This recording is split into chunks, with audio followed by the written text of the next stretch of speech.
The culture is just how it feels day to day to be somewhere, and it evolves and it grows organically. Like we've spoken about how like we as humans have evolved over time. Obviously, that's the concept of genetics. There's a very similar concept which applies to culture called mimetics, which is how like culture evolves over time. And it's very similar, I suppose, to the way that genes evolve, is that depending on the environment it's in, things that suit the environment will remain, they will propagate and they will stay in the environment. Things that don't suit the environment will get rejected and won't land. Like I'm sure we can all think of things where maybe like a people team or something, they've launched a new initiative and either it's like bombed or it's gone well.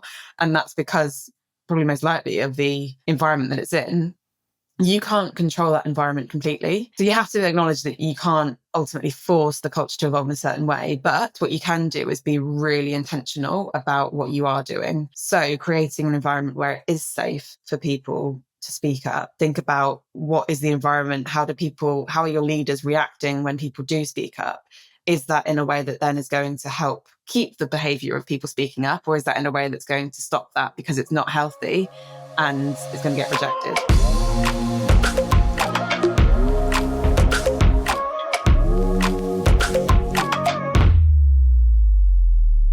Hi everyone, and welcome to this next episode of the Freedom of Work podcast. I'm Leah, your host. If you haven't met me before or you may be listening, I'm the content media manager at Remote First, and we're going to be discussing rewiring the workplace with brain science. So I'm joined by Natalie today, and she's going to be diving into this neuroscience and how it can make a big impact on the workplace when it's sort of discovered, looked into and applied to employees and the organisational side of things. So yeah, Natalie, if you want to introduce yourself and give us a little bit of an overview of what we're going to be going through today. Amazing. Thanks so much, Leah. So I'm Natalie, as Leah mentioned, and I have spent the last 15 years in purpose-driven organisations running or being part of people teams. So specifically, I spent the last decade not on the high street, which is probably a brand that some of you might know. And more recently, I left there to set up more of a portfolio career. So I was really keen to dive into a few different things. So I'm really passionate about learning and development, in particular leadership development and how the brain influences that side of things. And I'm also building a piece of HR tech, which I never thought I'd be doing. But that is something that I'm doing. And then also some general sort of people consulting for, again, purpose-led businesses. So I'm juggling a few things at the moment. And in that time, I've also been doing a lot of learning in the neuroscience space. So like you mentioned, I've just been really fascinated in that space for a long time, but I wanted to go and get some actual formal study. So I'm here today not as a neuroscientist, definitely not. Like I'm not an expert, but what I think I can do is give an insight into some of the learnings that I've had over my, tenure working in the people space, but then also going and now formally learning more about brain chemicals and brain structures and just how this actually works in practice, so that then you can bring that back into the workplace and use those things to think about things a bit differently.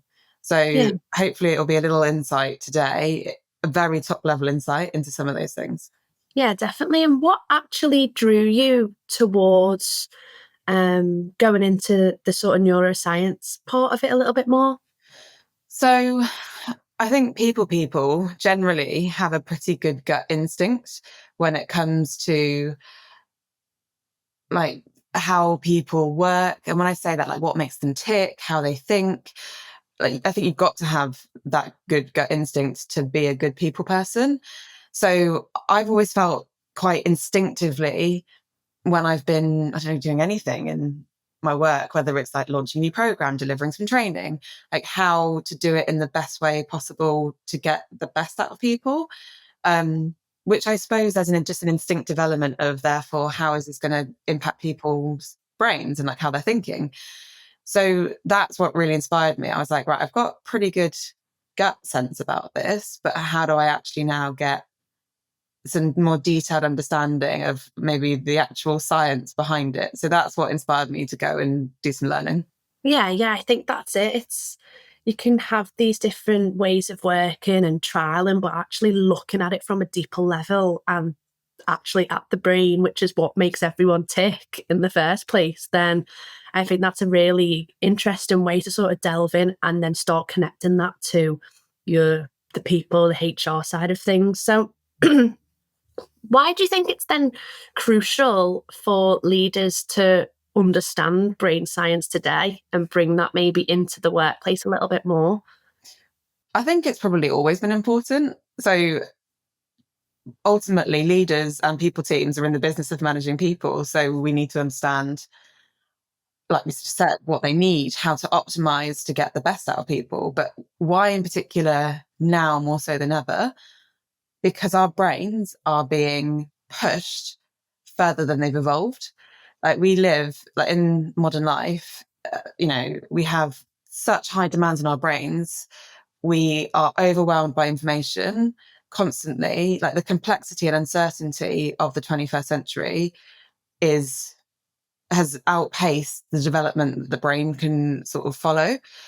So that means like we're ultimately now in a knowledge and a service driven economy where the muscle power of the past has been sort of replaced by brain power. And obviously it takes years for the body and the brain to evolve, to adapt to its environment. So it's almost like the evolution of the world is happening faster than maybe we can. So I think it's even more important now to understand actually it's mainly like the limitations of the brain, but also how do you optimize to get the best out of it? Because actually I don't think like the constant bombardment of information is actually not helpful. Yeah. Yeah. And I think even as you said, the world's evolving so fast we didn't realize it was gonna. And I think it's evolving faster now than it was maybe 10 years ago. It's every month, especially with AI coming in as well, that's then developing itself. So it's like this crazy unfolding of knowledge evolving, trying to keep up with that. As humans is tough. So I think it's crucial to start learning now before everything starts evolving much faster than that. So thank you. I think that's a really good insight to sort of where we're going to be going in this conversation. So then if we're going to be looking at this as like optimizing work for the brain or brain for the workplace, what does I had a little sort of look into this before our conversation to make sure I knew where we were at, but I know people call it sort of a brain-friendly workplace. What do you think this looks like in practice? Yeah, I mean, that's a big question. I'm sure we'll like delve into it as we go. I think really simplistically, it's the workplace being optimized to get the best out of people. So as in understanding how creativity works, how ideas flow, how you're going to get quality thoughts, and probably quantity, obviously, in some situations, but actually in a way that's sustainable. So I'd say that holistically is what it looks like. I think we can't be expecting people to be firing like at their best all the time. Like that's not healthy, and we're just not going to get the best out of people. So that's at a very top level what brain friendly means, I think. Yeah, a sustainable way so that people are being as productive as they can be without burning out and making sure that they're performing well enough in themselves. Yeah. But it's all to do with the brain in a way to make sure that it's performing the best it can in the provided workspace that it's got, definitely. So then, as we're speaking about this sort of productivity, making sure that the brain's performing as well as it can in the space that's provided, how do you think leaders can then reduce this sort of fatigue or load for the teams that they already have, or the workload that's sort of happening at the moment? So I definitely think giving people more time is important, which we are a time poor world right now. We're always trying to do more than the time that we have. So it's really counterintuitive. Or perhaps a more realistic way of putting it is to be clear where a quick answer is okay versus something that actually needs deeper thought and being more intentional about those things. So particularly in terms of cognitive load, I think it's really important to prioritize well so that people aren't trying to juggle like multiple things at the same time. Like it's you can't actually hold more than a couple of bits of information at the front of your mind at any one time. And if you're trying to, you're actually just context switching constantly, which means you don't go deep into anything. So I'd say prioritizing is really important. And if leaders can help their teams do that and just be really clear, you know, either this is like the main thing for this week, or, you know, the task that needs to be delivered today, or whatever it might be. I know that's not, again, realistic, but you have to manage different things. Giving people focus time is really powerful. So as in almost the permission, if you can do it at a whole company level, great. But if not, perhaps you can just do it at a team level to say, you can put your notifications of like your messages on pause and actually get deep into something so that you can just give that your attention. And then in terms of like something else, which is very strenuous for the brain, is decision making. I think, I don't know if you've heard of like Steve Jobs quite famously used to wear the same outfit every day because we only have a certain amount of like cognitive energy for decisions. So there's no point in wasting it on things that don't need to have it wasted on. Now, obviously, some people want to choose what they wear every day, but that was a way that, for instance, he quite famously said that he like preserved his energy for other things. So I think being really mindful of what decisions are you making throughout the day? Are you making the most important ones early in the day where you might have more energy? Are you making too many decisions in a day? Yeah, because ultimately when we start to run out of that energy, we start to then rely on perhaps more like biases and shortcuts in the mind because our brain is trying to save energy for the things it needs to do. So it will jump to those biases, which are effectively just shortcuts. Like we've taught ourselves to have an instinctive reaction to something because we've seen it before, and it's quicker and it saves energy to go into that. So it's like using those like quicker answers where it's okay, but then also preserving your energy for where you need to go deeper. Yeah, definitely. I think that's the key to it, really. In the beginning of the day, that's where you have your most energy. Maybe not when you first wake up, but after you've settled down, got your coffee ready to go, that's when you're at your highest cognitive ability, let's say. So if you're dreading a task which is at 4 p.m. and it's every Thursday at 4 p.m., bring that task forward to 10 a.m. so you can do that, and then you can maybe do some of the tasks that are a little bit easier later on, and changing the way you look at your calendar so that the harder tasks are maybe at the beginning of the day, and you're not sort of dreading the work day. Your productivity for the day is low because you're waiting for that harder task of the evening.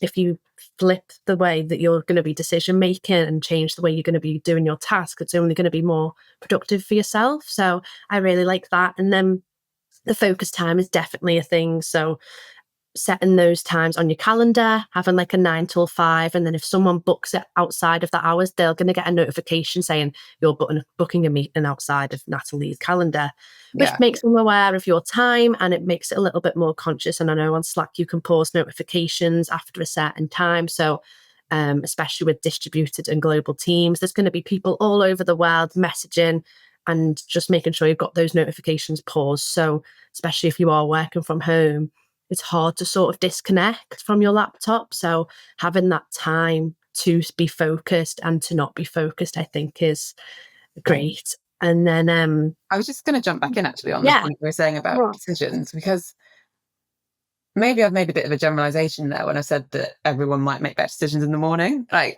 I do think, you know, you probably know yourself best, and some people like you'll probably have your spikes points throughout the day. However, what I would say is if you're finding certain things harder or that you just don't have the mental energy, try something else out and like just experiment with it, because what's the worst that's going to happen? You might learn something about yourself and actually realize that you can apply something differently. So I just wanted to call that out because, it might not be the same for everybody. Yeah, I think it's like prioritizing it whether you need to do it earlier in the week or later on in the week, earlier in the day or later in the day, so that it is more beneficial for you as a person. Yeah. Yeah, I think, as you said about holding that information as well, it's like a lot of people have so many tabs open on their laptops. And I know I'm one, and Yeah, probably you yeah. yourself, because we've got so much to do. But if we just closed everything and had that one tab open, we'd be prioritizing that task. And it's like, you can't close this tab until it's complete. And I think that's quite a good little tip that I should probably follow myself. That's such a good analogy. Like, so I've got a double screen here, and both of my screens are like filled with tabs. And I actually get overwhelmed just seeing all the tabs that I've got open, let alone thinking about all the ones that I've probably got open in my brain. Yeah, so we're not making it any easier for ourselves because of as we said, the way the world's evolved. You can have so many tabs open. It's only going to make your laptop slower and your brain slower. So they're probably working both in hand. So I think I think that's just said, prioritizing and making it better for you in the work day so that you can just have the best work day you can as well, and make sure after each day you're feeling like you've not been cognitive loaded and not had decision fatigue, because that's the last thing you want in a day, basically. So yeah, I think that's really good. And then, as we're speaking about this sort of fatigue and decision making, do you think there's any sort of, I know we spoke about some with the tabs and the calendars and the changing of the times, but do you think if somebody could go away and just think of maybe one or a couple of small, powerful changes that can help them to just stay focused and energized, that you would maybe pinpoint in on? Yeah. So we've mentioned a couple, but I definitely say stop multitasking is a really important one. And on top of that, to help ensure that you don't multitask, ensure that you don't spend more than 20 minutes of intense work at a time. So you can't actually concentrate at a deep level for that much longer than 20 minutes. So it feels counterintuitive, but there's something called the Pomodoro technique, which is where you like set a timer, 20 minutes on, and then maybe sort of have, I don't know, it could be 5 minutes off or whatever it might be, but literally walk away, or just have, even if you stay where you are, but just, turn and look out the window for a bit. That gives your mind almost like the release valve that it needs to then be able to go again. And not building on that, it's related, but it could also be taken as its own tip. Like, just make sure you have a really balanced mental diet. So like, obviously when we eat food, we have to have a balanced diet. Your brain needs a balanced diet, obviously literally through nutrition, but it needs a variety of things to optimize and work at its best. So like, sleep is absolutely critical.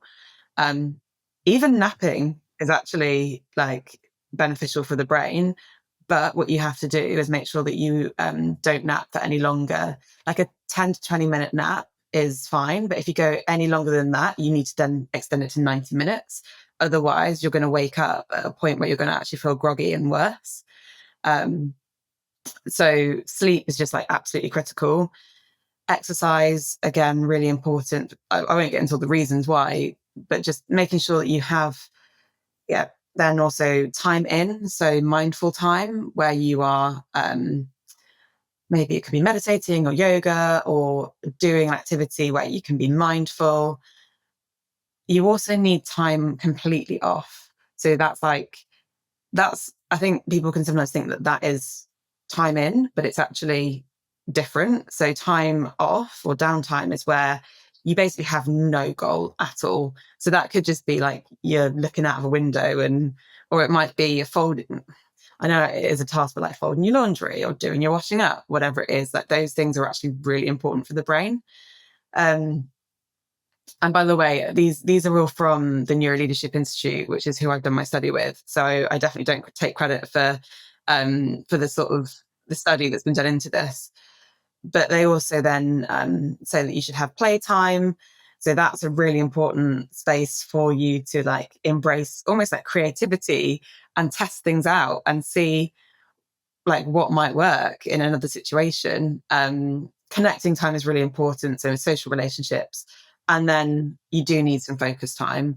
What I would say though is that the majority of our days have become focus time, and we probably deprioritize most of the other of those things. Or you might find that you maybe do one or two of them, but we actually have to, like with food, have like a balance of all of them. Yeah, definitely. I think this 20-minute sort of working timer goal, I think, is a really good thing, because as we spoke about with the tabs, I know myself, you can start a task and then you just see the other tab and you're just like looking at it like, I need to do that one actually. And then just jump to that. And I've not even finished what I've tried to start. And it's like, if I could just, as I said, 20-minute timer on that one tab and task. And if you don't finish it, have a break, come back to it for another 20 minutes. And I think having that set time linked with your goal of what you want to achieve, it gives you that structure. And especially like university, when you're doing a dissertation, because you had the goal of the time that it needs to be in, I always made sure that it was done 2 days before, just in case. And it's like having, I think, that time goal can really help people to balance their workload and what they need to do and prioritize, which helps your productivity and your brain load. And then, yeah, exactly. Sleep, eat, work, play is just the key. I don't know what the balance is of that, and having connections all in between. It's unique for everyone, like as in there isn't like a specific formula. Again, it's like trial and error with it, just like trying out some different things. I was just laughing then because you mentioned uni and how did you say you try and get your essays in like or finish a few days early? I would, yeah. So I was very much the opposite, in that I would like say there was a 12 p.m. deadline. I would probably be trying to upload it at like 11:55 and like stressing out trying to, and then suddenly like the internet would drop and I'd be like, oh my God, I can't upload my essay. But what I was going to say, it just triggered something else in my mind, which was how important, like going back to sleep, it really is important for creative thinking. Like a lot happens when you sleep. We kind of think that sleep is where we rest. Yeah. But it's actually a really active state for our brain. So it does a lot of things. For instance, it like prunes out irrelevant information or like connections that you don't need anymore. We also reactivate certain brain circuitry that we've experienced in the day, which helps us to then, the more that you activate a brain circuit, the more that you are basically solidifying that information. So it's really important for learning and for memory. So that's why often, like, you will probably remember things better once you've maybe perhaps like read it a few times, but then left your nights in between and then come back to remember it. There's a lot of studies out there which sort of show that repeated learning, but then leaving sleep in between is important. Yeah, that's crazy to think, isn't it? Because you think the second you close your eyes, nothing's really happening and you wake back up, but it's just shows how important that is. It's really important. And yet the reason I mention that is that when I was at uni, I used to wake up almost with like the first line of an essay on the tip of my tongue or like at the front of my mind. And again, that's because the brain has made new connections overnight. And I'd almost wake up, and then just literally have to leap to my desk and just start writing, and typing and getting it out. So like, again, this is the whole thing of why I studied neuroscience, was that I feel like I've experienced these things, but I've not understood the why behind it. So it's a lot of common sense where you're like, oh, I've experienced that, but now I understand a bit more about the why it's working. Yeah. And I think the exact why is what I need to know. Like, why does the brain and these chemicals influence the way that sort of we connect with people in the workplace? Yeah. How does it all work on as easy level as possible? So if I think more about why like relationships and trust are important to the brain, and then we'll get a bit more into like the chemistry behind it. Like our default as human beings is to trust, but to trust skeptically. So the reason for the trust is that we would only survive if we were in groups of people. So we obviously are programmed to want those relationships and to want to be around others, but we're skeptical and like risk averse to those things, because also you do want to survive, and you don't know if you can fully trust someone to support you in that process. So we have to do things to really help build that relationship in a positive way, like show that there's no need to be skeptical and almost remove that skeptical element. And in order to do that, we have to stop our brains going into threat mode, because when we are in threat mode, we're basically not our best selves. We aren't going to be forming those relationships. Our brain shifts from reflective to reflexive thinking. So we prioritize like those quicker shortcut thoughts, or even just really basic instinctive like survival thoughts over the deep thoughts, which effectively turns off our prefrontal cortex, which is the bit of our brain at the front where we do our most, I suppose, rational and deepest level of thinking. And what happens is that actually the blood and oxygen shift from the brain to the muscles, because we're getting ready to like fight or flight, run or to fight. So that's why psychological safety is just so important in the team environment. So people feeling like they can be themselves, they can speak up without fear of negative consequence. And I'd say that this, like psychological safety, is so important. It's been quite a buzzword, I say, over the last, I don't know, 5-10 years. Yeah, I agree. But actually understanding why it's important for the brain I think just takes it out of being this like concept that's a bit over here and we don't quite understand it, to actually what does it mean? It basically just means feeling safe. That's just so important. And then if you take AI, you mentioned earlier, like AI adoption as an example, that's something that's currently causing a threat to people. Like they are worried they're going to lose their job, or that it's going to be better than them, or whatever. It's threatening for loads of different reasons.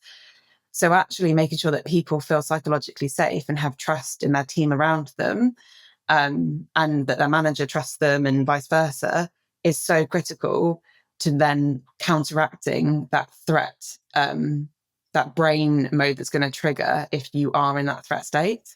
Yeah, exactly. And then you're not going to be thinking clearly, because your brain's not going to be working in the right way. And these workplace triggers, if you don't have psychological safety, if you said about positive recognition, so you don't have a lack of recognition, so you're feeling like you're maybe going to be fired, you're going to have a job anymore, and then are you getting any feedback? So you don't, again, have belonging, you don't have any certainty in your role.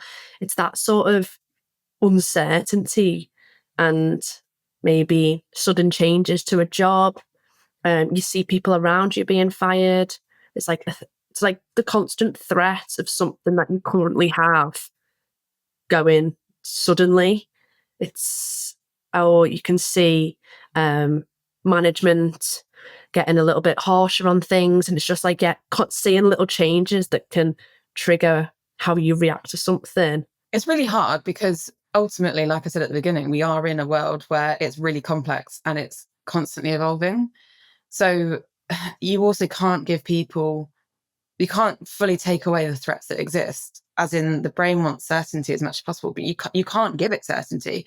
So you almost have to, there are some tricks that you can do, like to help increase it as much as possible. So you can give like milestones, like to look towards, like whether that be, okay, the first thing we're going to do in the AI space is just wait.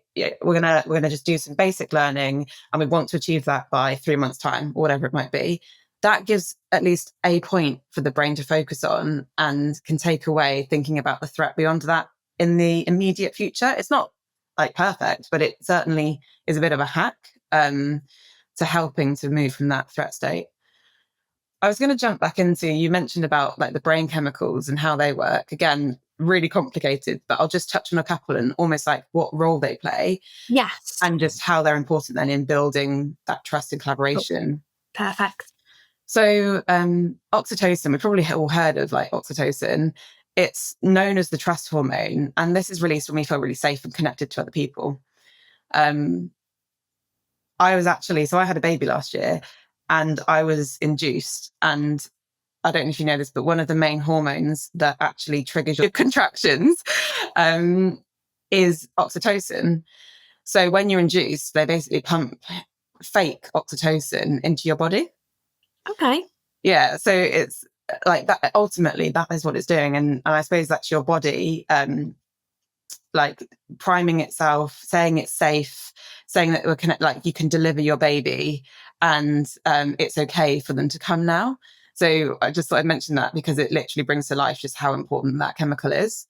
But oxytocin basically like enhances your cooperation, your empathy, your bonding. So it's released by those things, but it also then helps enhance those things. My lord, I see not how this pertaineth to the data analyst position. If thou can extract a sword, thou can extract data. Thunder and badgers, from whence do ye hail, mighty peasant? Vancouver! Vancouver? Nay, we cannot employ internationally. The fees, the red tape. It must be put back. Be gone, Canadian! So interesting to have that as a specific example as well. I think it really like hones in why these things in your brain and your chemicals actually do matter to especially the workplace and the psychological safety. Because if you aren't feeling safe, that's going to alter, because that's the exact chemical that sort of is linked to trust, or I said collaboration, making it safe to sort of ask questions to your manager. And if you don't feel like you can ask questions, then you're going to feel fight or flight, because you're going to try and pull away from that, and you're going to feel lonely, especially if you're in a global workforce, remote work, and you're going to feel disengaged. You're maybe not going to answer any messages that people are sending you, and it's just sort of going to slowly start like collapsing. And I think especially in a remote setting, it's going to be a lot easier for that to happen. And I think it needs to be pulled in, and people need to have that psychological safety there for them in those places, definitely. Yeah, I mean, the converse is true. So cortisol is released when we're stressed. So that's like the stress hormone. And that is basically caused, like in a high state of, where you lack psychological safety. And then that makes you more defensive, less collaborative. So it literally is doing the opposite. And another brain chemical that's really important to think about is dopamine. So people quite often think about that as being like the feel-good chemical that gets released when we get recognition or positive feedback.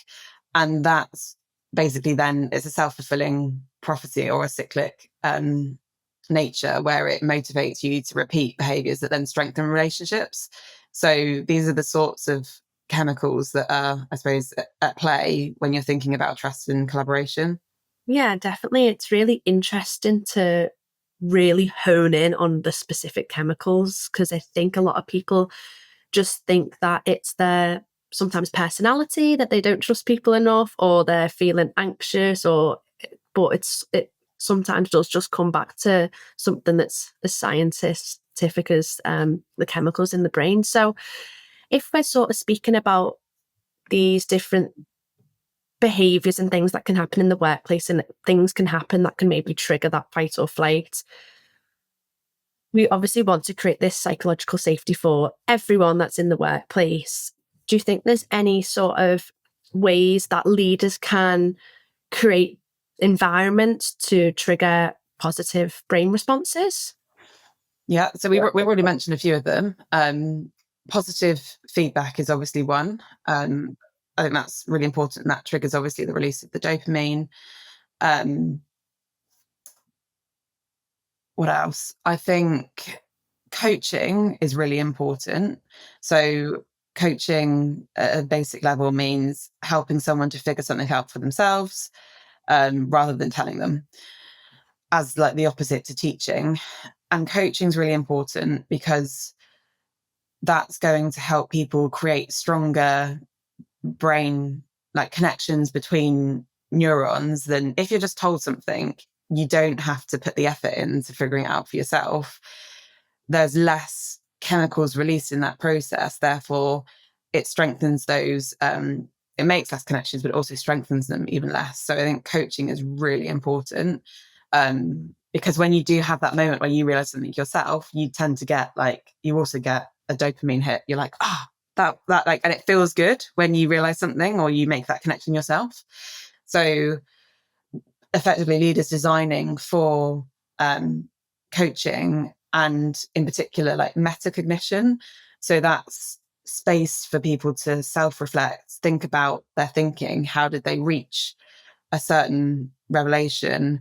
How did what they've learned impact other areas? Like asking them good questions, asking them to teach something to somebody else is also a really good technique for helping to embed things in the brain better. So I'd say coaching is one. I'd probably say spacing is another. So allowing people, like we've already mentioned about sleep, but allowing people to think about something overnight, or even if that's not possible, for like a few hours or days. Don't expect an answer immediately on the spot, because that's going to put us more into that threat state and more cortisol is going to come up. And again, I'm a realist. You can't always give someone like a whole 24 hours to think about something, but even just giving them 20 minutes to have a think about it, so that you're not just getting their gut instinctive reaction. It might be the same one, but actually they've just had a chance to sit with it for a while and see if anything new comes up.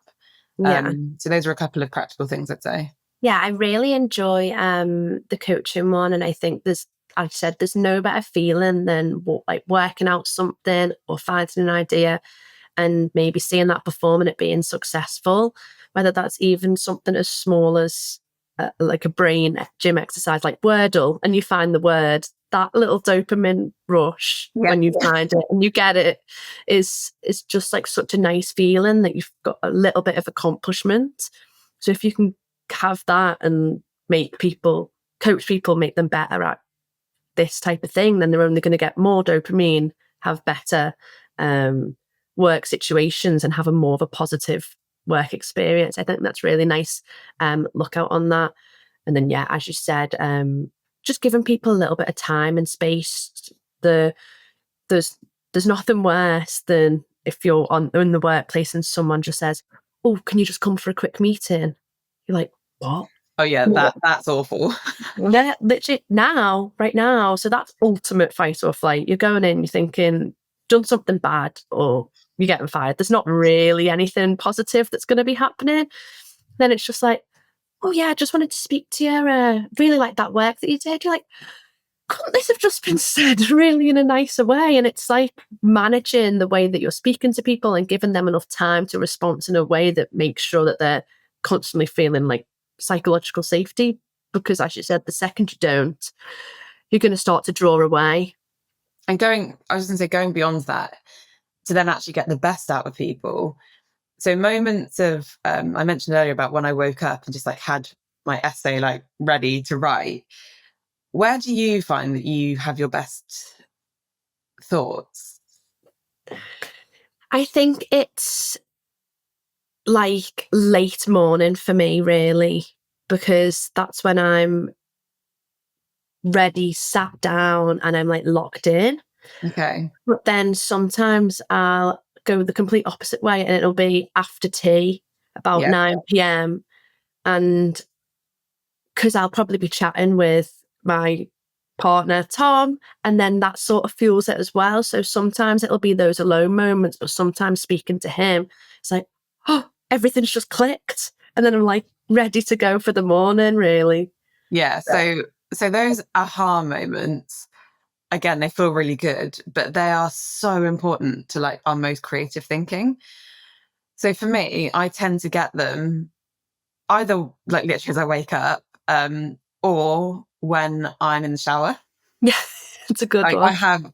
I'd say that I have probably my best thoughts in the shower, or out on a walk. On a run, I was going to say. Yeah. Where I tend to have my most, my best thoughts. And the reason for that is that so I talked about the prefrontal cortex, when we're actually engaging it in focused, attentive work, it tries to, because we can only hold so much information on it at one point, we shut down consciously, well, sorry, not consciously, but the brain is doing it consciously, areas that aren't relevant and aren't needed so that it's not getting overwhelmed. But our best thinking comes when we make those non-linear connections in our brain. So it might be that like actually something that you do in the world of, I don't know, like a hobby is actually really relevant, or not relevant, but you could take an element of it and apply it to the thing that you're currently trying to solve. But when we're focused on it, our brain doesn't make those connections because it is shutting those down. Whereas when we allow our mind to wander, so whether it's in the shower or for a walk, actually those networks do connect up. And that's why you have those moments of insight and like, everything's just clicked for me. Yeah. And we can intentionally create more of those. So that's what I mean when I say that a leader can give you more space, is not just to go away and to sit there and just concentrate on it and like, just keep on thinking about it, but actually go away and do some mindless, like looking out the window, or maybe not go and have a shower. You can't just do that like throughout the day. But yeah, you can create those moments for aha or for insight. Yeah, I think it's starting off the idea in work and finding a moment outside to sort of sometimes complete it.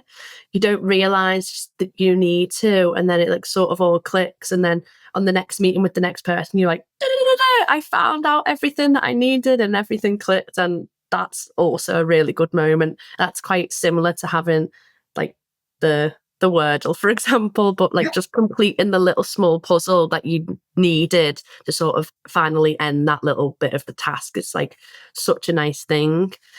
And then we've sort of spoken about the how to look at from sort of a positive workplace and making sure that no one's fatigued and having those focused and energized moments, but then also looking at it from like a chemical point of view. How do you think we can sort of push those two together and design a brain-friendly workplace that people can be in, and sort of these insights, how can leaders leverage them at an organizational level? So we've talked quite a lot about almost like how you can do it for yourself, and then like how a manager can help their team. So if we think more about, I suppose, the whole system, which is a big question, and one that I've spent a lot of time thinking about culture and how like cultures evolve. And I think it's about how a people team or how the leaders of a business create the environment in which people are working in. So there's two main ways I'd say. The first one is like, how are they leading by example? Because we're very much social beings and we do mimic what we see. There is a physical type of cell in the brain called a mirror neuron, which looks at, it helps you to mimic and replicate what other people are doing. It helps you to feel the same emotions and things like that. So I think leading by example is just really critical, because we do take inspiration from that. And then beyond that, so thinking about how a culture is created, you can't force a culture. Like a culture is just how it feels day to day to be somewhere, and it evolves and it grows organically. Like we've spoken about how like we as humans have evolved over time. Obviously that's the concept of genetics. There's a very similar concept which applies to culture called mimetics, which is how like culture evolves over time. And it's very similar, I suppose, to the way that genes evolve, is that depending on the environment it's in, things that suit the environment will remain and they will evolve, like they will propagate and they will stay in the environment. Things that don't suit the environment will get rejected and won't land. Like I'm sure we can all think of things where maybe like a people team or something, like launched a new initiative and either it's like bombed or it's gone well. And that's because probably most likely of the environment that it's in. You can't control that environment completely. You have to acknowledge that you can't ultimately force the culture to evolve in a certain way, but what you can do is be really intentional about what you are doing. So creating an environment where it is safe for people to speak up. Think about what is the environment, how are your leaders reacting when people do speak up? Is that in a way that then is going to help keep the behavior of people speaking up, or is that in a way that's going to stop that because it's not healthy and it's going to get rejected? So I would just think about the environment you're creating. I think that's really interesting. I think going back to creating like these replicated behaviors so that people can feel the same. It's like if you're all listening to the same song, you're all feeling that same connection and that dopamine rush because you're all having a good time listening to the same thing. And if you can replicate that into sort of the workplace of people feeling the same, it pulls into the culture because it's what people do. It's the feeling of the place. It's whether that's like the values, the behaviors, it's what that workplace feels and how people react, how the work gets done, I think is key. And as you said, things start and things drop off, and that's fine because that's how the workplace evolves. It's how the people in that workplace react with the different benefits or different work structures that are starting to put in place. I think sometimes quite a good thing is like creating test groups in the business and pulling in different people from different teams, different cultures, countries, race, religion, creating a really diverse group of people and saying, right, we're going to get you to test the 4-day work week, for example, see how that works for different age groups, different individuals, and do sort of a mass test of the business and try and group that. Sometimes rather than rolling out a big initiative and putting a lot of money into it and stressing it actually not working, it can really drop the business. So I think, having like a little test group of things can sometimes help in that and making sure, okay, this is actually going to work. Now let's roll this out a little bit further.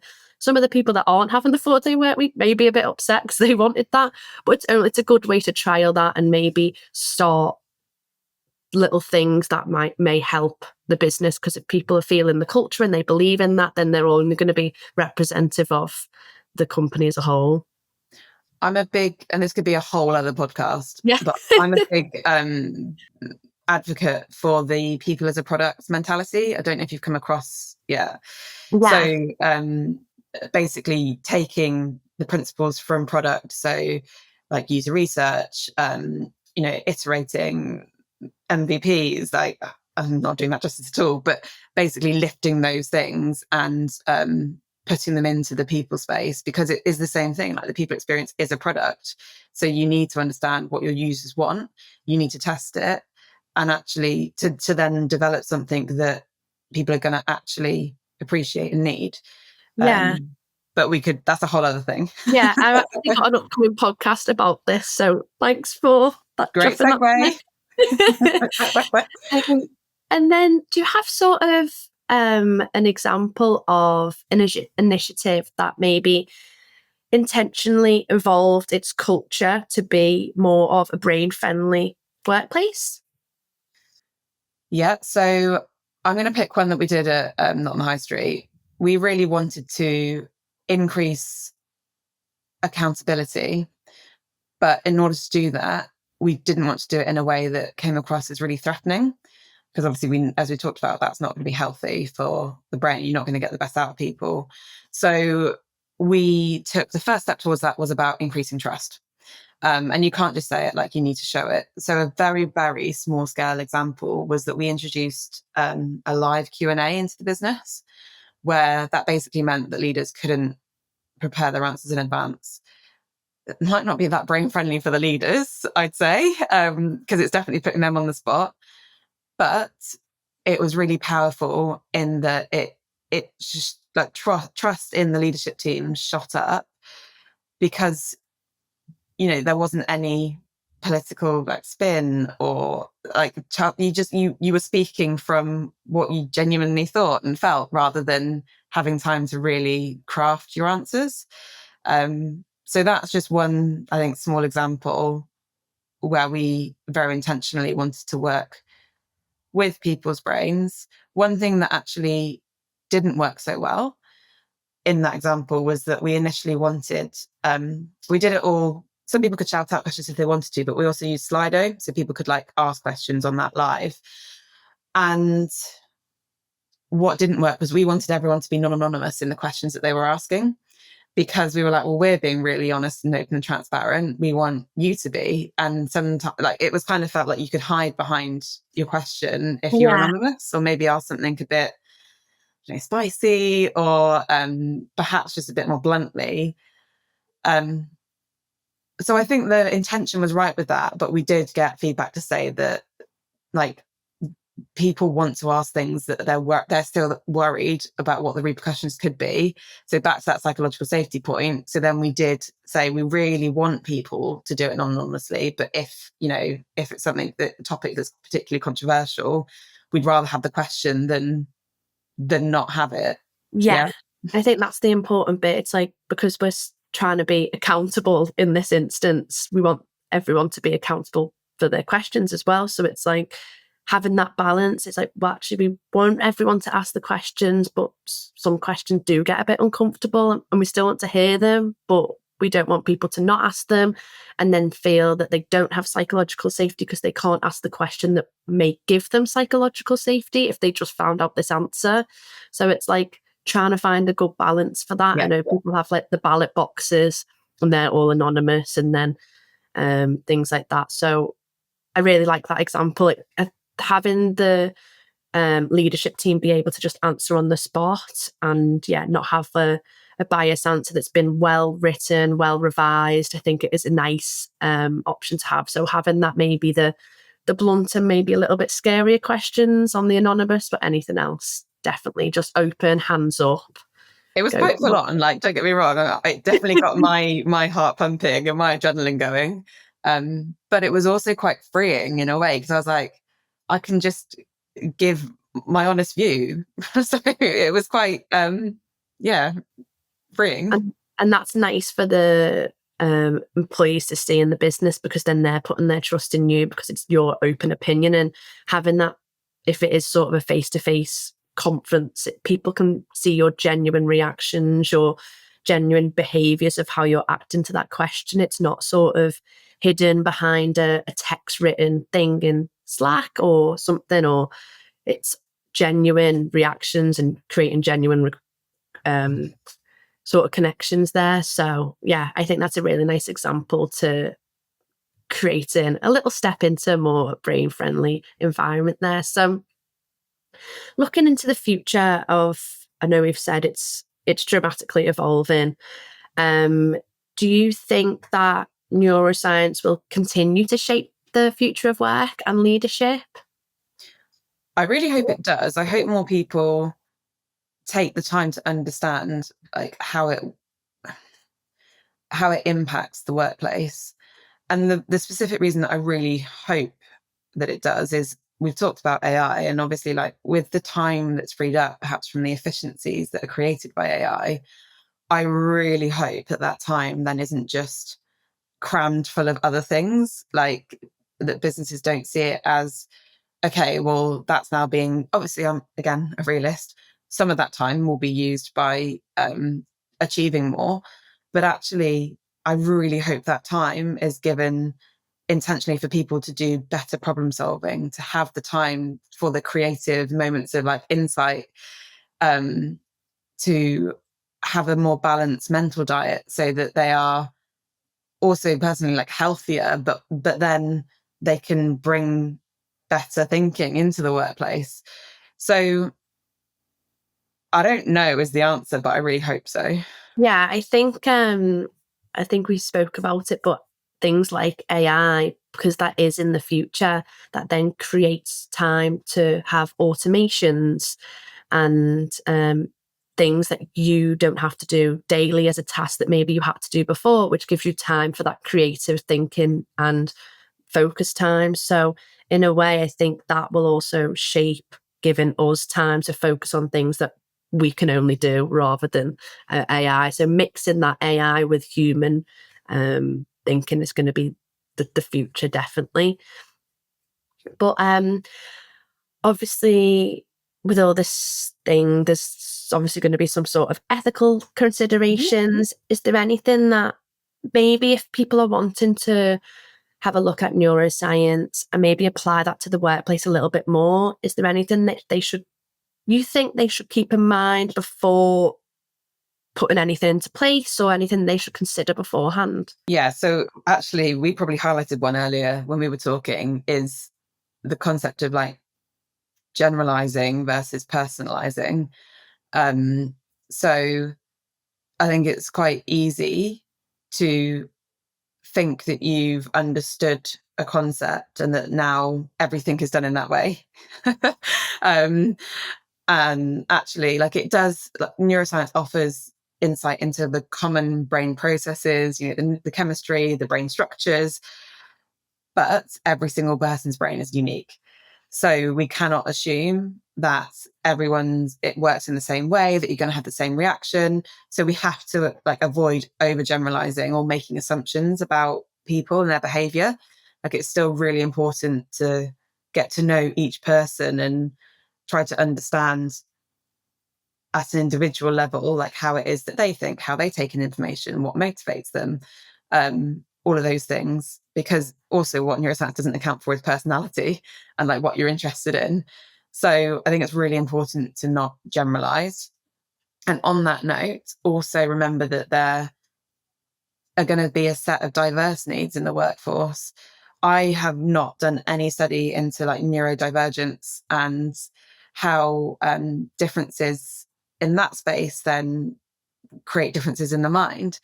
So that's really important, because actually something that could generally be useful based on something that I've said today for most people might not be helpful for someone who's on a particular spectrum of neurodivergence or at the other end of the spectrum.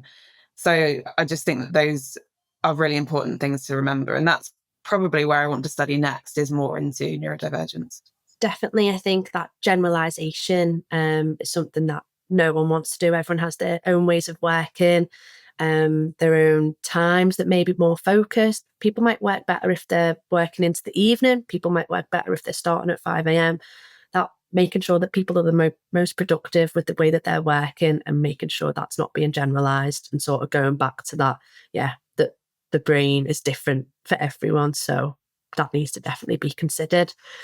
And I think having that consideration, is there any sort of advice that you want to give leaders starting and integrating brain science into their practices today?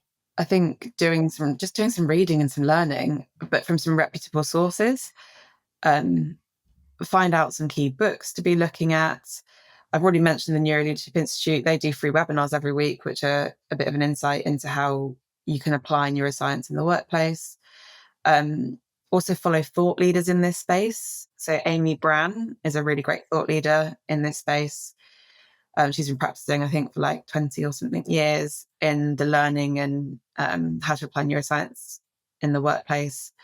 So yeah, and it might sound counterintuitive. We've just been talking about AI and the threat it can bring, but obviously, like, use ChatGPT to ask you some stuff, but obviously be skeptical of it, because it doesn't say, it's not always accurate. But if you just got like some curiosity, or you're thinking, oh, I've got this message to deliver today, how might I do it?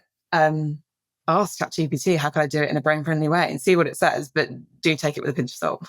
Yeah, utilising this word brain-friendly as well, and integrating that into software and things like AI is only going to benefit us in the future. So I think it's a really nice way to go through everything. So I love the way we sort of went from the brain-friendly thing in the workplace, going through how we can put that into the individual and the organisation, and then finally honing in on how leadership and things can bear that in mind when they're going to be putting that into practice. So thank you so much. It's been such a journey. We could definitely chat about this for hours and hours and hours. So thanks for condensing it into this amount of time.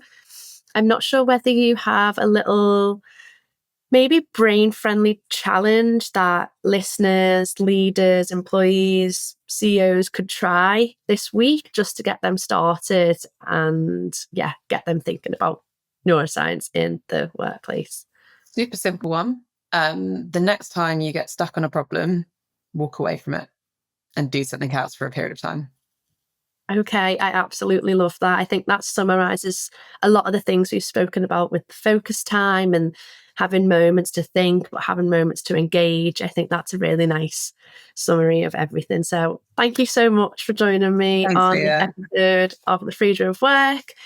You've gave a really fresh perspective of how the brain works there, and how we can create this positive environment that can help people have psychological safety in the workplace, which will only help them perform better, be more productive, and at the end of the day, you'll retain your employees more with that. So thank you so much for joining me, Natalie. And thanks for the listeners listening in on today's episode. I hope you tune into the next one. Thank you. Bye.